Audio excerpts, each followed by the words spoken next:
Сөз депутат Иса Қазбек Жарылқасынұлына беріледі. Рахмет, құрметті Дания Мәдиқызы. Ақжолдың сауалы премьер Бектеновке. Бүгін 17 желтоқсан дүниені дүр сілкіндірген Кеңес одағында тұңғыш рет Қызыл империяның іргесін шайқаған 86 жылғы қазақ жастарының азаттық үшін алаңға шыққан күні. Сол күні бүгін енді сол желтоқсан қаһармандарына тағзым етіп, рухы пейіште шалқи берсін дейміз. Ұранымыздай қасиеттеген бұл күнді Құранымыздай қастерлейтін кез келеді деп сенеміз. Тәуелсіздіктің көк туы көкте мәңгі желбірей берсін. Ал енді 30 жылдан астам қазақ мұнайын, қара алтынымызды қалауынша игеріп жатқан шетелдік компаниялармен есебімізді түгелдеу мәселесі қалай болуда? Соған келейік. Шетелдіктермен стратегиялық кен орындары жайлы 90 жылдар жасасқан өнімді бөлу туралы келісім елдік емес, тек инвесторлардың пайдасы үшін құрылған келісім. Сондықтан да 2022 жылы президент Тоқаев бұрынғы өнімді бөлу туралы келісім шарттар 30 жыл бұрын жасалғандықтан оларға түзету енгізу керек деп мәлімдеді. Өкінішке орай ел экономикасы үшін ерекше маңызы зор осы мәселе әлі шешім тапқан жоқ. Бұл өнімді бөлісудің әділетсіздігі туралы Ақ Жол партиясы парламентте талай көтердік. Қазақстан 2023 жылы Қашаған операторлар консорциумына экологиялық зардаптар тигізген үшін 2,3 триллион теңге, яғни 5,1 миллиард доллар айыппұл салды. Кейін бұл айыппұлдың өтемақысы 150 миллиард долларға дейін көтерілді деп баспасөзде жазылды. Алайда 2 жылға созылған сот дауынан нәтижесінде мемлекет жеңіліп, айыппұл әлі төленбей отыр.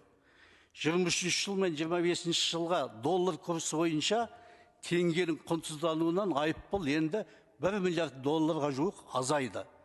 Осы 2 жыл созып жүрудің ішінде біз 1 миллиард доллардан жоғалттық. Яғни осы уақыттың ішінде олар миллиардтаған пайда көрді, ал Қазақстан миллиардтаған шығынға батты. 30 жылдан бері сол кездегі билік пен инвесторлардың құпия келісім шарттары кесірінен халыққа мұнай мұхитынан тамшы ғана тиіп отырған аздай, енді мемлекет талап етіп отырған 5,1 миллиард долларды қайтара алмай, тағы да шығынға батып отырмыз. Бұған кінәлі мемлекеттік орган басшылары жауапқа тартылуы тиіс.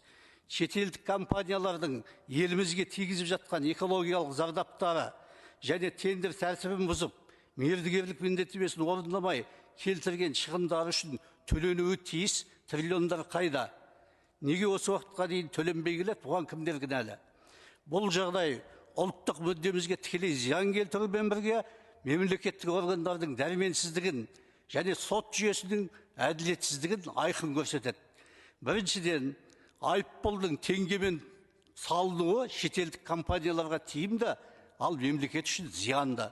Компаниялардың табысы долларға есептеледі, ал айыппұл теңгемен салынғандықтан девальвациядан ұтатын олар, ал ұтылатын Қазақстан.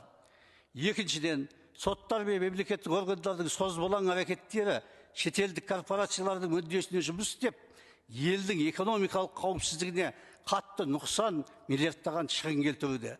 Мемлекеттің заңында күшті аргументтері бола тұра осылай жеңілуі құқықтық әлсіздік, үкіметтің жауапсыздығы мен сауатсыздығы. Ақ Жол партиясы халық қаржысын халыққа қайтаруды талап етеді. Бірінші, ірі жер қойнауын пайдаланушы экспорттаушылардың айыппұлдары олардың табыс табатын валютасында есептеуі заңмен міндеттелсін. Екінші, шетелдік корпорациялар соттық және бюрократиялық созбалаң арқылы девальвациядан пайда табатын тәжірибеге нүкте қойылсын. Үшінші, мемлекеттік осындай орасан шығынға батыруға жол берген лауазымды тұлғалар қатаң жауапкершілікке тартылсын. Ұлттық мүддені қорғау үшін үкіметтен шұғыл және нақты шаралар талап етеміз. Құрметпен Ақ Жол фракциясының депутаттары. Рахмет.